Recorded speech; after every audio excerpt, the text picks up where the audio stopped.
What is a cryptocurrency?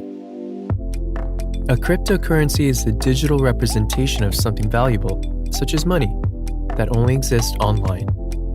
Cryptocurrencies use cryptography to verify and secure transactions and are seen by many as the foundation of a better future economy. But what's wrong with how we pay for things now?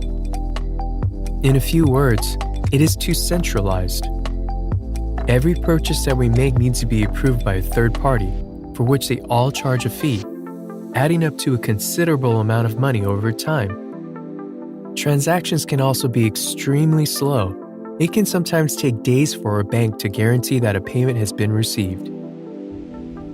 Another issue is that these companies need to store endless amounts of personal data about their customers to work out who is trustworthy, but they can't always be trusted to keep that information safe. If we don't use a centralized source of information, how do we prove that we have paid when we buy something, or that we can actually afford to pay for it in the first place? Solving this issue is one of the greatest achievements of the first cryptocurrency ever created, Bitcoin.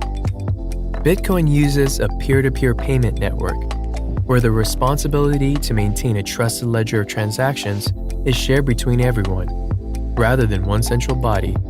And, as there is no central authority needed, there are no disproportionate fees or personal data at risk of being compromised. So, Bitcoin is a cryptocurrency that solves the issue of payment. But what else can cryptocurrencies do? Since 2008, countless cryptocurrencies have been created, many of them carrying out different functions in different blockchain ecosystems. Investors buy into them because they believe in the product that the currency underpins. Many people see cryptocurrencies as tools that can help developing countries by reducing fees, offer greater access to banking, help combat inflation, and fight corruption. Only time will tell if they can change the world so drastically, but one thing is for certain: the blockchain technology that they are built on is here to stay.